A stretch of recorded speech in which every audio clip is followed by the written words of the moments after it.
So without further ado, I think we should get started. As I said, one of the most popular sessions today. So thank you, Simon, Emma, and Mark for taking part.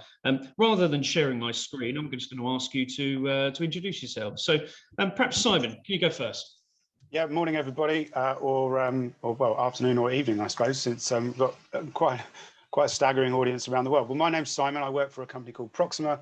We are a procurement supply chain consultancy, and we work with at one end some sort of super large businesses that you will know and hopefully love, and at the other end, well, some sort of hyper growth, exciting businesses which we'll love in a few years' time. My job title is CPO. As with any consultancy, it's not quite that simple. I look after all of our products, services, and market relations. Thank you. And Mark? Hi, everyone. So Mark Freeban. I lead the board and CFO practice at Odgers Berndtson. Odgers Berndtson is one of the top 6 search firms globally, recruiting chair, CEOs, CFOs, and CPOs, and anything else you care to mention across all shape, size, scale of organization. Excellent, thank you. And Emma, you look like you're in darkness, but I presume you're not. Oh, so can everyone see me? Yeah, we can. Yeah, go ahead. Yeah, oh, brilliant. Loud and clear. I'm coming up black this end, so I wasn't sure if people could see me. No, so hi everyone, lovely to all meet you. I'm the Global Sourcing Sustainability Director for Avantor, relatively new to the company. And Avantor, in case no one's heard of it, it's a Fortune 500 company working in the life sciences area, specializing in chemicals and lab consumables. Great to be here. Yeah, delighted to have you. And as I said, to tackle this topic of really how does procurement and the finance functions work together, and how do we get perhaps beyond cost, the ultimate elephant in the room for sustainable procurement. Delighted to be joined by these guys who spend their lives working with boards, working with CFOs, working with CPOs, and indeed Emma, in fact, not only has spent already a long think on this, but actually has done some fantastic research recently as part of our work. So perhaps we can start with you, Emma, and perhaps sharing your thoughts and insight that you've gathered over the last, well, quite a while, I suspect, and you can share what you've found from talking to your peers. Yeah, so I am currently sharing my screen, hopefully, so let me know when you guys can see it. Yeah, perfect. There you go. Perfect, brilliant, love it when technology works. So the purpose of today, hopefully, or these little slides really, is just to kick us off and hopefully have a nice discussion point on which to kind of start our chat. So what I thought I'd go through is really meeting our sustainability challenge and how we can do that. And really, hopefully, the reason why we're all on the call today is that we felt a change in the world, hopefully. And you're either in a company that has its own sustainability targets, you're either very passionate about sustainability yourself, or hopefully you're in a procurement function that's actually started to feel the pressure to kind of support your sustainability company team actually deliver targets as well. So hopefully everyone can agree that something has shifted in the world, and pressure's sort of coming down on us to do something sort of good and monumental, hopefully. So this sort of got me thinking, really, which is, how are we going to do this as a procurement function? And obviously we're highly cost focused as a function. And when you start to look at sort of cost versus planet, it does actually create somewhat of a conflict. So if you're out there trying to sort of recycle your waste, recycling sometimes costs more than general waste. If you're trying to buy more sustainable products, recycled content in your sustainable products can sometimes cost more. If you're sort of promoting better agricultural prices or practices, organic sort of produce actually costs more. So all in all, I think you've got this sort of pressure coming up, and so that got me thinking, what can we do to make this go away, and what can we do to make it better? So I wrote a small research paper that focused really on how do we deliver sustainability targets if we're being asked to in our function within a cost savings paradigm. So I reviewed 91 sources, which isn't insignificant, but obviously not the hugest research. And I was able to ask 73 procurement professionals to very kindly actually get involved in the survey as well, and actually kind of tell me what's happening in their function and what they think as well. So I started off the research, sort of looking at how has procurement evolved over the last years, and hopefully none of this is particularly cutting edge to you, but we've gone from a clerical function to a strategic function. And I think regardless of what literature paper you look at, I think we all can agree on that. And funny enough, my father actually had a best friend 30 years ago, and he was in procurement. I only found this out when I was actually much older. And the way he talks about his friend and what he did certainly was very clerical compared to what certainly I've had to do in procurement when I've worked in the function as well. And so I think we can sort of pat ourselves on the back. And if I look at what we've been involved in, we're either being asked to the table, we're either making sort of significant contributions to how the business is actually working, we're actually being asked to support the delivery of other functions, sort of strategic sort of endeavors as well. And so all in all, we're sort of feeling that we're in the right position. Hopefully Mark will come on to talk about the fact that we're very well positioned to do this. But one thing that did come up, and I'm sure all of you on the call are fully aware of this, is that we're very cost conscious and very cost focused. And I would actually go as far as saying that we're quite obsessed on cost. And even when you read a literature paper or any real paper regarding procurement or sourcing, cost always features in that paper, even if it's not the central theme. And you'll tend to find that across the sort of academics sort of still criticizing procurement for still sort of transferring value at a transactional level, so still not really getting into sort of total value sort of metrics. A lot of people would probably say that often they do actually do sustainability endeavors because of the cost savings sometimes associated with those endeavors. So this is something that I would say we're still grappling with as a function. It's certainly the predominant narrative. Now, interestingly enough, when I went through my research, what shocked me the most, and I thought this was certainly the most eye-opening for me, was that when you start to look at all these crusty documents, some of them actually dated back to 1928. And I was actually shocked to see that back in 1928, we'd already started the discussion as a function on how to move away from basic cost savings and actually start to look towards more value-based models. And in actual fact, sort of an earlier version of total cost of ownership model that hopefully some of you are well aware of actually came about in the 1940s. So that's 80 years ago. And although I couldn't find the reference again, I was sort of pleasantly amused to see that back in, I think it was around 1925, they had a large conference on savings in Kew Gardens or near Kew Gardens in the National Archives in the UK. And then you've got Elle Ram, who I believe is a woman. And she has a lot of papers on sort of savings, cost of ownership. And I would say the sort of first modern day total cost of ownership seems to sort of come about in 1993. However, conversations about total cost of ownership were going on in 1980s as well. So that sort of got me thinking, why on earth have we been spending so much time talking about these models? And in actual fact, not a lot has progressed. And I don't know if you guys have been in procurement functions before where suddenly you have a training session or your leadership team will sort of roll out a new total cost of ownership model saying, this year we're going to focus on activity-based costing, and it's sort of presented to you as the best thing since sliced bread. But it's actually been going on for so long, and I think that's interesting. So I think we need to ask ourselves, why has it been going on for so long? Why haven't we adopted it quite in the right way? And why does it keep sort of making its reappearance and it's not quite sticking? So my view is keep it simple. So I think it's very easy to look at that and then think we need to completely change the way we're doing things. We need to rush off and call ourselves a different thing, measure things differently. But my view is that why don't we just try and figure out why it's not working and actually fix it? So that's sort of the left side of the slide. So I then decided to survey people on 3 key themes to try and understand how we can fix this. And the first one was maturity. So if you're in a more mature function, does that change your outlook on savings? The second one was, how long are we actually tracking savings for? And the third one was, what are the different types of savings models that we're using in procurement functions? So this is sort of my maturity outputs. And remember, there were only 73 people, but I'm happy to say that when I looked at the results at 24 people versus 73, generally the trend remained the same. So probably the first thing that I noticed was that there wasn't a huge difference really in terms of savings outlook between those that classified themselves as mature functions and those that didn't.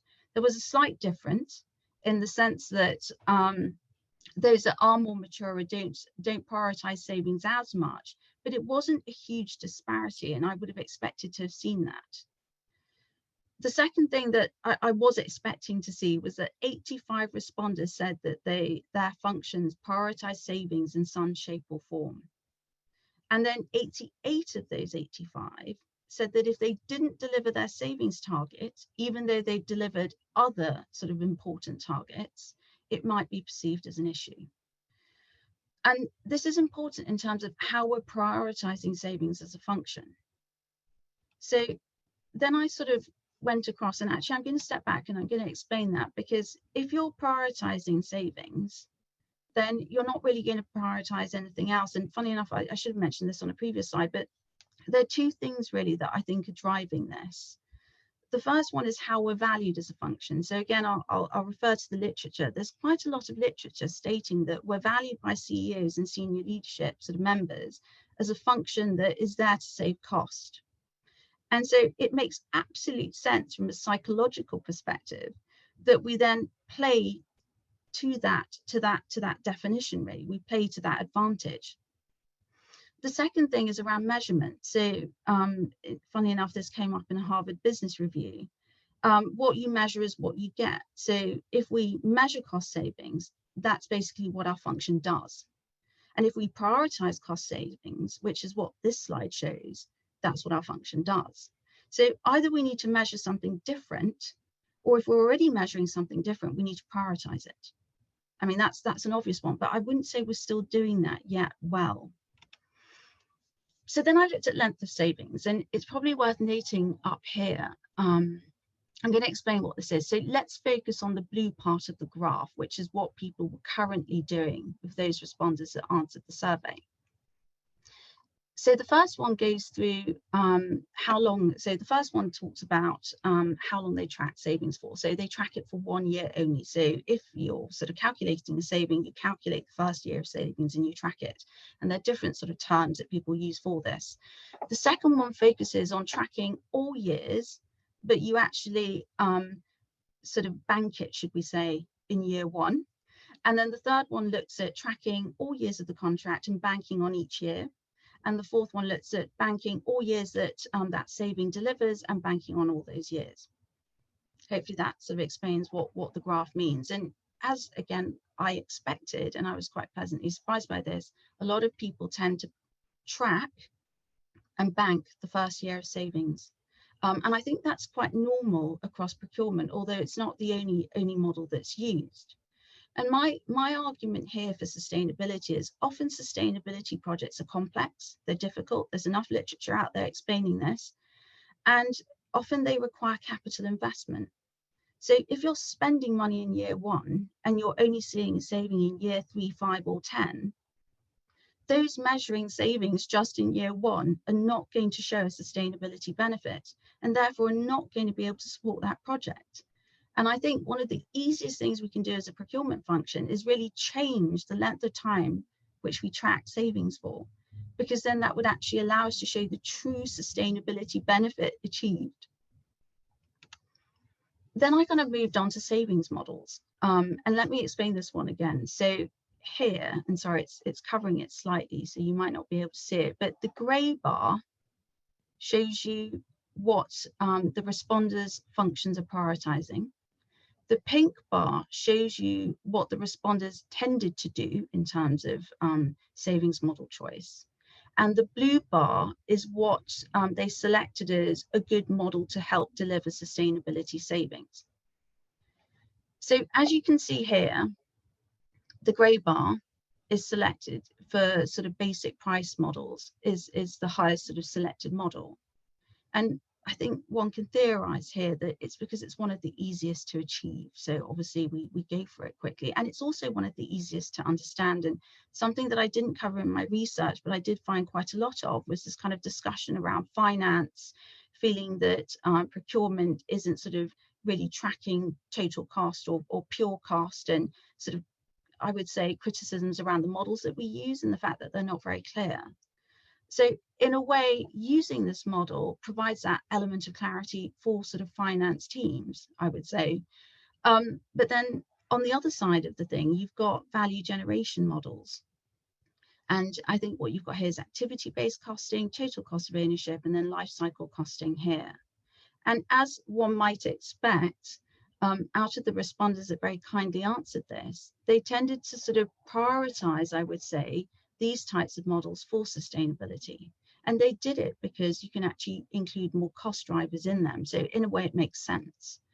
There isn't a black and white answer here, if I'm honest, but I do think there is something to be said about this. So if I actually look at total cost of ownership, and this comes from a chap called Farron et al., which you've got there. So if you were to Google Farron et al. 2002, I think you might find this document.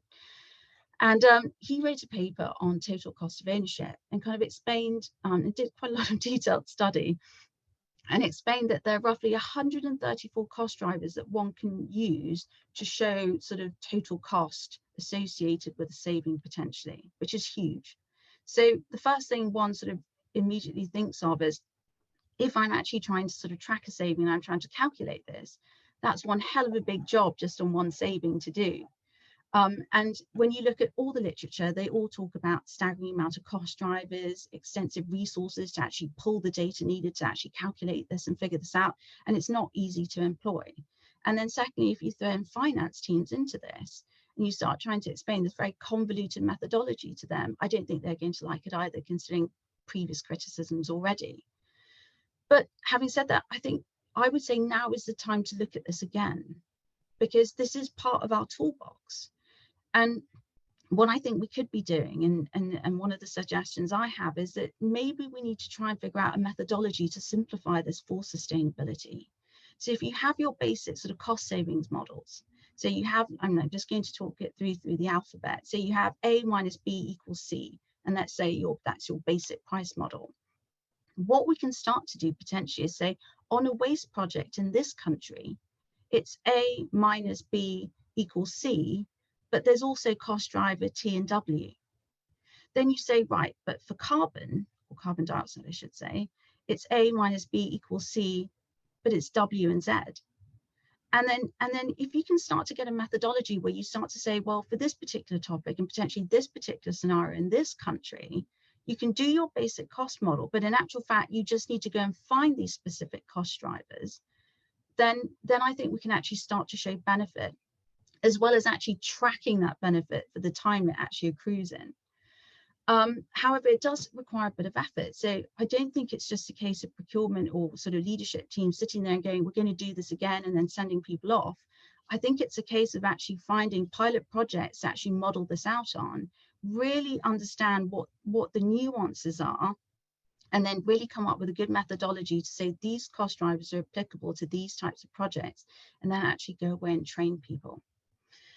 So that kind of sums it up really, guys. So I would say, if we're really going to do this well, instead of trying to change the world yet again in a world around us that's already very volatile, I would say, is encourage your folks to actually lengthen the time that they track savings for, and as a minimum do it over the sort of course of the contract. Prioritize value capture models, but do it in a manner where people really are trained and you pilot it. And then lastly, train your suppliers. So once you've got all these cost drivers, you need to sort of explain to your suppliers how they need to communicate with you to actually give you the data to be able to measure this. So if you have a supplier that's potentially trying to sort of charge you 20% more for a more sustainable product, but they give you the data that shows you over a 5-year period, it's actually a 100% saving, and you kind of explain it to them, I'm pretty sure they'll happily give you that data if it means that you can charge 20% more, but in total you get 100% sort of cost saving. And that's it, guys. So my takeaway is, let's not hugely invent the wheel. Let's actually go away and actually make what we already have in our toolbox work. So thank you. Hopefully you could all hear me and I wasn't talking to myself. It was brilliant, Emma. Absolutely brilliant. Thank you so much, and really insightful as well. I know a lot of work went into that, so I really appreciate that as well. I like the interesting take through history. It's amazing how human nature springs back to the usual things, doesn't it? And I think that's a big lesson for us, that whilst we feel like we're changing and transforming, actually some of the things still stick, don't they? And we need to fight those where we can. Really, really useful. Just a quick note: we have 300 people there. There was a small part of it when we were stuck on 299, where my OCD was kicking in slightly. So delighted that we've had extra people. But in that 300 people, there must be wonderful insight and to add to Emma's as well. So if anyone's got any thoughts or ideas or links, please add them to the chat. We will be digesting a lot of the chat and producing a report out of this. Emma's slides, I'm sure, Emma, you're okay to share some of those and some of your insight as well. That will all be available afterwards. Simon, that was interesting, wasn't it, to sort of see into the mind and the history of procurement professionals there. And what's been your finding on this? And obviously, I know things like carbon can be associated with cost as well. What's been your experiences? Yeah, I think, well, firstly, thanks, Emma. I'm super delighted not to have been on mute when I started talking there, because that's normally what happens. So I spent the last minute terrified that was going to happen. You've been the first World Sustainable, and you would have got on board, I'm sure. There's a badge I'll wear with pride. Yeah, I think well, first, I've lived through that history, so I recognise it. And then, interestingly, I just wanted to settle on the macro picture at the moment, what's happening out in the market, because it's obviously it's a very difficult market out there to buy in, for example. And looking at what's on the CFO's agenda at the moment is not too dissimilar to the CPO's. In fact, I went to a CFO conference a few weeks back. I went to a sustainability conference a few weeks back. The connecting thread is that pretty much we talk about a lot of the same things. We all talk about purpose. We all think it's time for us to own purpose. So the good thing is that we're all coming at the same speed to this. But in general terms, CFOs at the moment are thinking, well, I'd like my supply chains to be more resilient. I'd like to have more sight over risk. I'd like to be more purposeful. I'd like to be more profitable. But all these things tend to cost more. And so I think there's a really interesting cost challenge out there for CFOs. And what we landed on was that most of them in general terms are trying to be purposeful but profitable. And that means they have to sort of plot a course and navigate a course through their investment decisions now and potentially for the next decade or beyond when it comes to carbon. And then you get down to, which I think ties in with what Emma was saying, is that what is that definition of value? And we did a really interesting piece of research a few years back, which I'll distribute to the group later, where we actually we sort of believe the value is in the eyes of the customer. The trouble for procurement is that it's got lots of different customers. And so we went around all the different customers of a few procurement functions and profiled what value meant to them. And actually we came out with loads of different things. And that made us sort of settle on the fact that, does today's CPO actually run one function, or do they run several different functions? Do they run 3 functions, for example? An innovation function we talk about a lot, a supply chain, value chain function, and perhaps a digital function. They do different things and have different measures and need calibrating in different ways. And so I think, to sort of sum up there, I'd just sort of say that it's not a binary world that we're living in. And organizations are going to have to, some will be able to raise prices to go and pursue sustainable initiatives and not care too much. Others are going to have to make fundamentally different decisions around cost, and they're going to need those measures. They're going to need that concept of value in order to sort of steer their way through those decisions. Excellent. Mark, I can't not mention your background, which in the recent rugby results seems slightly out of kick, but I digress. Your thoughts on what has been shared there from the from the finance perspective?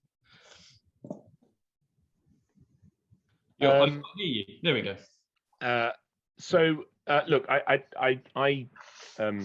am here for one reason and one reason only, really. I am lucky enough, privileged enough, whatever you want to call it, to spend an awful lot of my time with either on an individual basis or collectively groups of chairs, CEOs, finance directors, and I have done for the last 20 I'm getting so old, 28 years.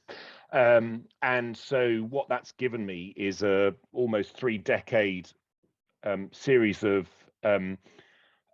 reflections on what that community of people are talking about, and how they prioritize things when it comes to a board agenda. And I'm lucky enough to work with an excellent colleague, a lady called Lucy Harding, who runs our chief procurement and supply chain practices. And so I've been very conscious of the procurement agenda as part of those discussions. And what I found absolutely remarkable is over the last 3 or 4 years, how rapidly the debate around procurement and sustainability has risen up board agendas. So over the last 6 months, as I've been hosting lunches for chairs and CFOs, when I would have imagined the conversation would relate to Brexit, COVID, and Ukraine, and that's not to say that those topics haven't come up, but the lens with which they've been looked at has been around sustainability and around the role that procurement plays in supporting an organization's ability to deliver its ESG agenda, to the point where, and I made this at a different group discussion that we had, and there was enough shock when I said it that I've since checked that to make sure I'm not going completely crazy. What I said was, if you as procurement leaders were going to your CFO and essentially were saying, I can deliver everything we've got at the moment, but in a more sustainable and environmentally friendly way, but it's going to cost you 15% more to do that, what would the CFOs do? And my point was that the CFOs would say, thank you very much.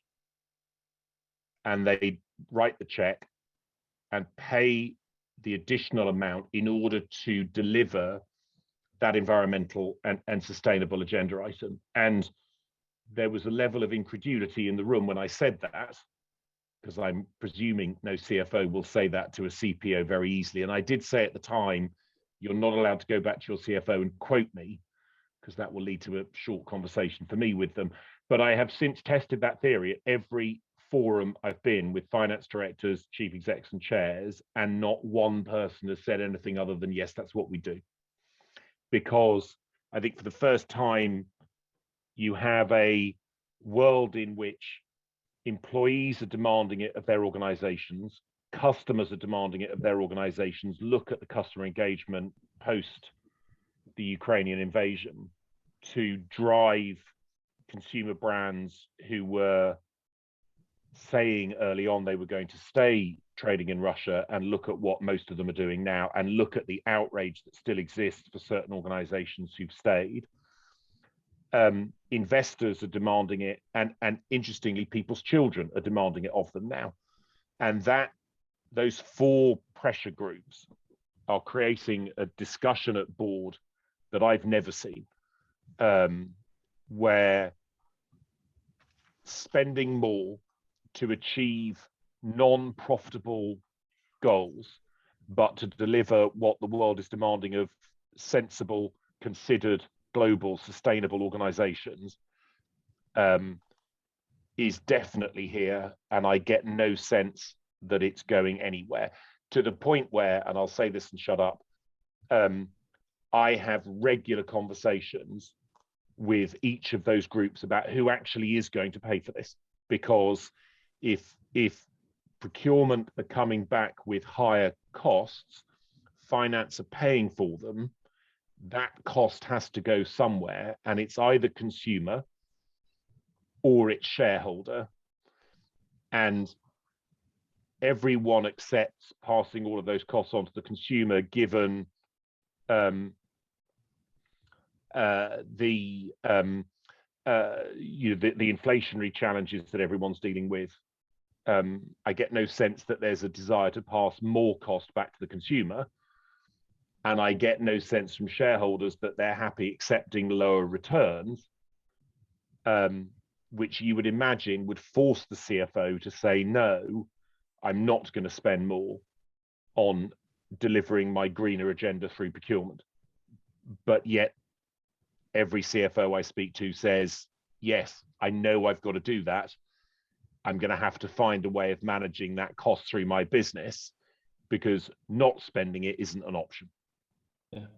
Excellent. It does feel like there's a bit of a perfect stakeholder storm, isn't there? There's pressure from absolutely all directions. As you mentioned, including your kids. I think it's amazing how many senior procurement and operational and finance people are mentioning that now. It's funny, think back 15 years, and that's what sustainability used to lean on, and now it's almost come to fruition, which is really exciting.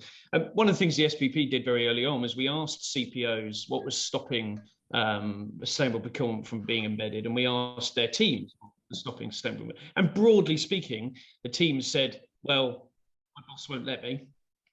And the CPOs were saying, well, my team lacks the knowledge and the tools. So Emma, just coming back to you, does it feel like the opportunity is there to be able to engage leadership now with this new way of thinking, a different way of thinking, of revaluing these things and creating new value? Is now the time to do that? Because it feels like the door is open to be able to have that conversation. Yeah, I absolutely think there is. And it's interesting to kind of hear Mark talk about sort of a change in mindset and in acceptance to spend more where it makes sense to do so. I guess how that plays out at a, let's say, functional level would be how are targets and objectives going to be changed to ensure that that messaging is reflected within them.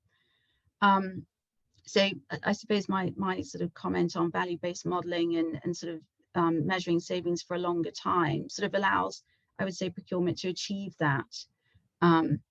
However, there's lots of ways. It's just one thought process really out of many that can obviously be used to sort of make us go forward in the right direction. But for me, I've always thought, looking back at least over the last 17 years, that the disconnect is often at a senior level, and then the sort of mechanistic part of how something plays out in an actual function.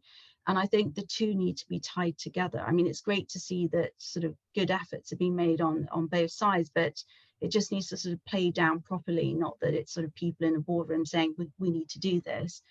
I think we then need to see objectives and tools change for procurement to be able to do it. That's what I would say. Exactly. Simon, is this a transformation? Yeah, definitely. I think this is a embedding more purposeful activities into businesses, generally speaking, is a fundamental change. It's a fundamental change in business strategy that has to be recognized as something we're working for from the top and the bottom and everywhere in the middle. I mean, together we're talking about creating a profitable and purposeful business strategy. And if you think about the top line, that needs to include product engineering, sales, marketing. If it's the bottom line, it needs to include budget holders, finance. It needs to include HR when you're talking about talent strategies. It needs to include investor relations when you're talking about attracting in investors. It's a fundamental business change. And I think what we have to do is not lose sight of the fact that we've got to play around the edges and do our bit and influence and change, but also we've got to grow and be a part of this sort of big change that's happening across the business.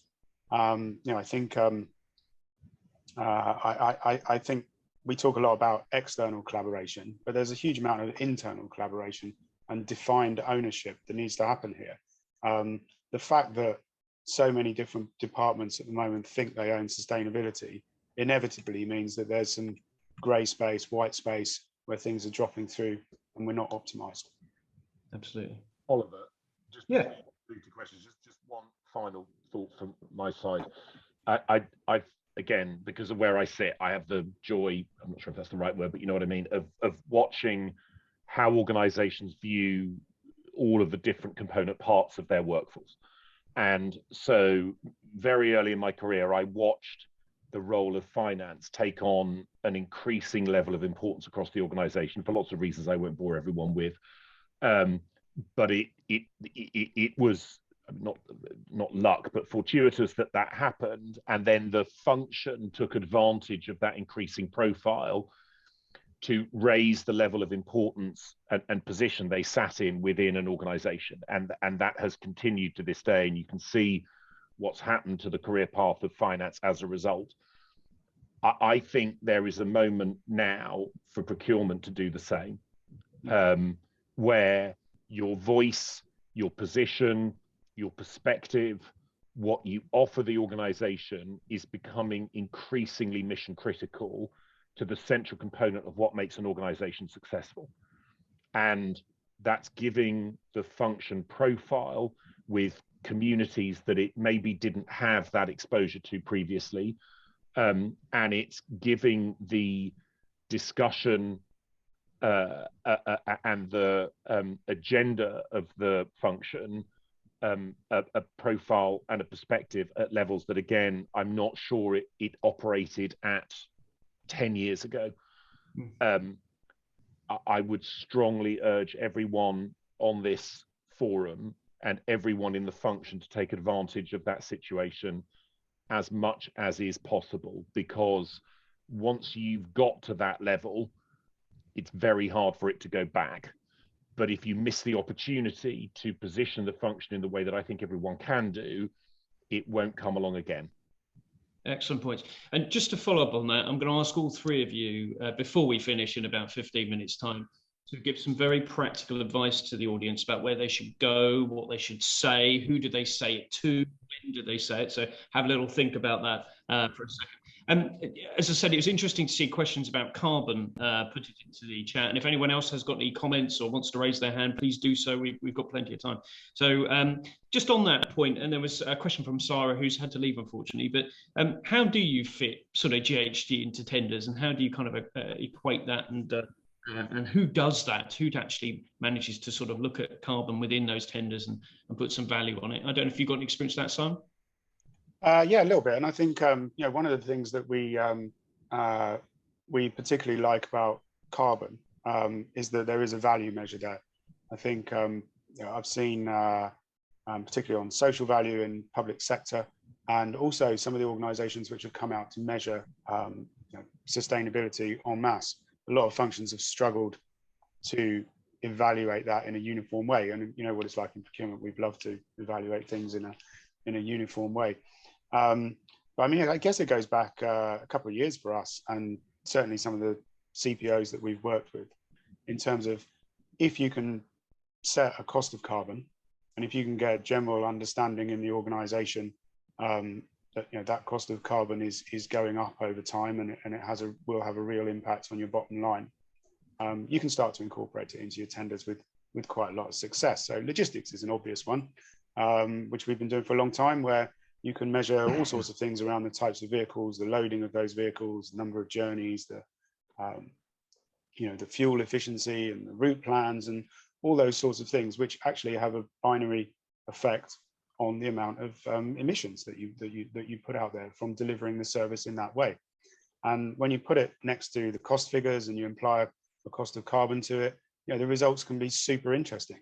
And so I think the challenge that's out there for a lot of procurement functions, and I know Oliver, some of your groups are trying to solve this, is that there isn't a uniform way of calculating that cost of carbon and evaluating that cost of carbon into tenders, or at least not one that suppliers, for instance, are receiving 10 times a year instead of 10 different ones a year. And I think getting to that sort of uniform definition is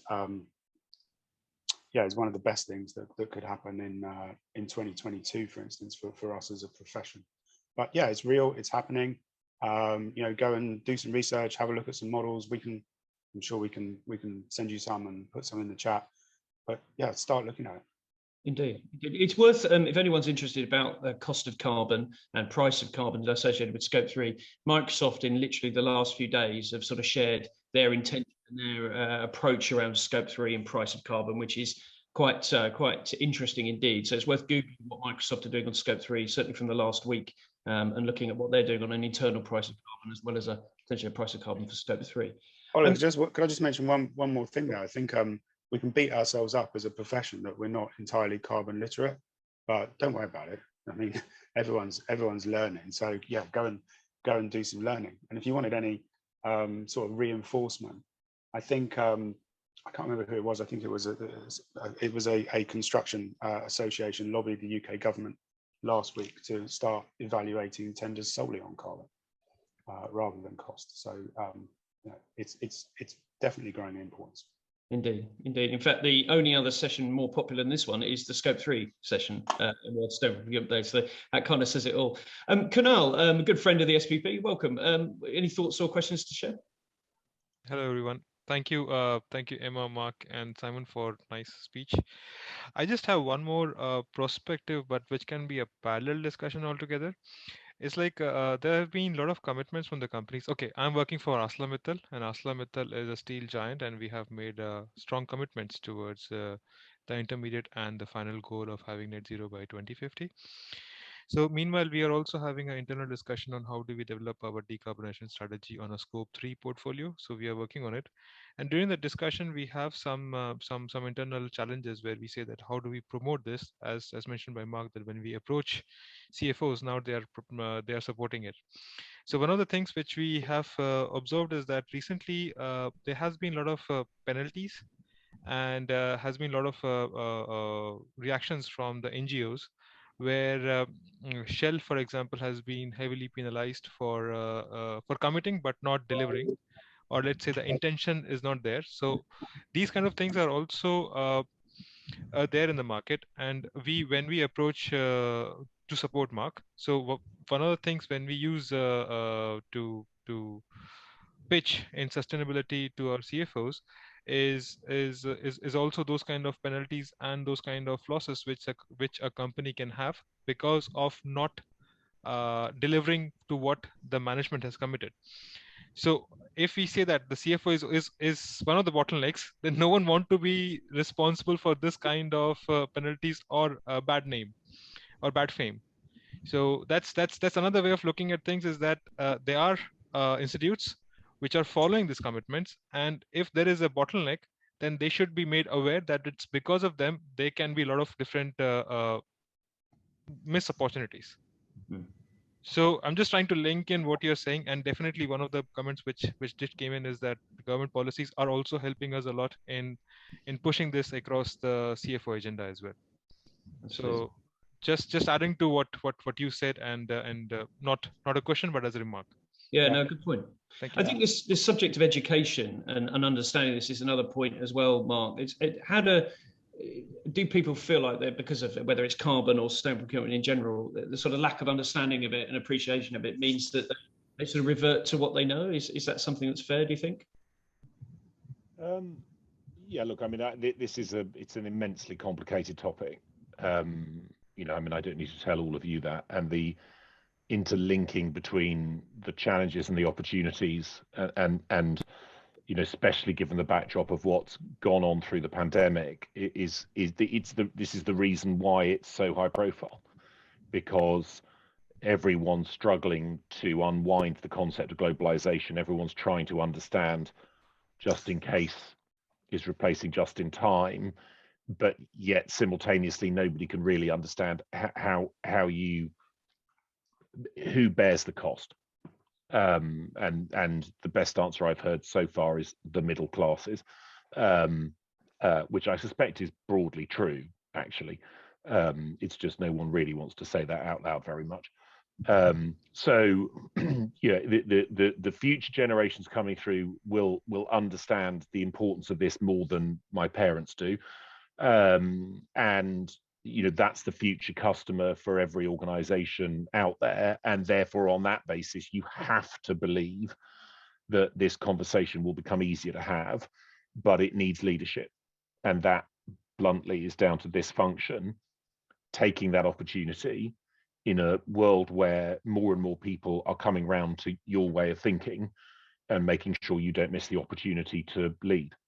Absolutely. If there's one thing the SPP prides itself, it's not just people and planet, it's about the profession. This is the moment for the profession to step up and for you to really take charge of your destiny, I think, and get the respect that you deserve is something we talk about a lot. So I just want to start thinking about your final sort of thoughts and advice for the audience, and as practical as possible. Where should they go? What should they say? What meetings should they say in? Where can they go? What can they look at? And things like that. And Emma, there's been a lot of love for your presentation. I suspect that you're going to be sharing those slides, if you may, and maybe more later on as well. So thank you for that. Your thoughts, Emma, and what would be your specific advice for your peers listening in around the world? I would say understand more about sustainability and work closer with your own sustainability people and departments to understand how they measure things. I think there's this assumption that they know what they're doing, but yes, it's clear how to measure greenhouse gas emissions, and I think there are very clear models in place for that, but there aren't for nature. And I think you've all probably heard that there's probably a larger nature emergency looming that will probably take over carbon dioxide shortly, and they're still trying to define how to measure that best, because you have so many different KPIs that quite frankly can't be overlaid over each other. And so they're going through the same trouble, I would say, that you're going through now, trying to quantify the value of sustainability your side. So I think working together at this stage would be very useful. So that would be my suggestion. Work closer together and figure out these models together so that you only have one model that measures all your needs. I know I always come back to measurement, but for me, what you measure is what you get. So I always think it's quite important. No, it is an important one. I think this idea of procurement just tossing the problem over the wall to sustainability is something that needs to change. Whilst sustainability functions need to appreciate the sheer list of things that are on procurement's list as well. It's an appreciation of both people's situation. Simon, thoughts from you?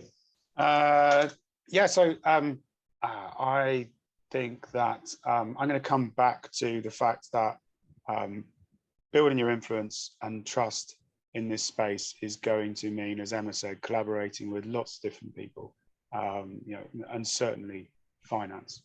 In order to do that, walk a mile in their shoes, find out what their interests are, find out what they're measured on, find out what they're thinking. I was stuck on the M25 the other night for 2 hours in a car with a CFO, and he got really animated when he was talking about green bonds. Didn't care much about risk, but got super animated about that. So find your angle, find what people care about, and then go and tell them great stories. I like that. Mark, your thoughts? Look, I don't want to be cliched, but lean in. This is a vital topic. It's not going away anytime soon. It's arrived really pretty quickly. I mean, I appreciate none of you will think that because you've been looking at this your entire career, but to the rest of the world, this has happened very, very fast. There is a moment of time where you will be heard by anyone you want to talk to. You can get on any agenda you want to, but you'll need to push. And use the individuals around the board that you have a relationship with in order to do that. Network between yourselves. You won't compete with each other to deliver what you're delivering, but you will add significant value to each other's understanding about what to do if you share best practice. If you imagine you got 270 odd people on this call, if each of you shared best practice that you're observing within your own organizations, how much value that would offer each of you in doing what you want to within your own organizations. I would really try and make sure that you maintain this network and other networks that you're part of to collaborate in that regard. Excellent. Thank you very much. And thank you all of you. And as I said, we've got a last few minutes. If anyone's got any links or suggestions they want to add into the chat, please do so now. We will be saving the chat. I think, Simon, very thankfully, you guys at the Proxima were planning to put a little 1 or 2 pager together for everyone out of this notes. So really appreciate you and your team doing that. And as I said, I think everyone would benefit from a template 1-pager or a template couple of slides that they could take to their CFO and say, look, this is why we should care. And maybe that's something we can create as the SPP and make it tailorable to everyone. So thank you very much. Just a final comment about measurement. Measurement is absolutely critical. Couldn't agree more, Kunal and Emma and everything else. But I'll tell you what's more important than measurement, and that's action. Getting reductions, making change is more important than measurement. Measurement is as important, it can be, but without action, we'll just end up measuring everything for the rest of our lives, not get anywhere. So that'll preach from me for the end there. Thank you, everyone. Thank you, Emma, Mark, Simon. Awesome combination. I knew it would be. I really appreciate your time and your effort. Thank you. There's loads more. I'm going to be here literally all day and all night. So if everyone wants to come on, then do join us in the next sessions, hop from one session to another. And thank you all for joining and taking part. And we'll see you again soon. Thanks, guys. Thank you. Cheers. Bye-bye. Thanks, Emma. Thanks, Mark. Thanks, Simon.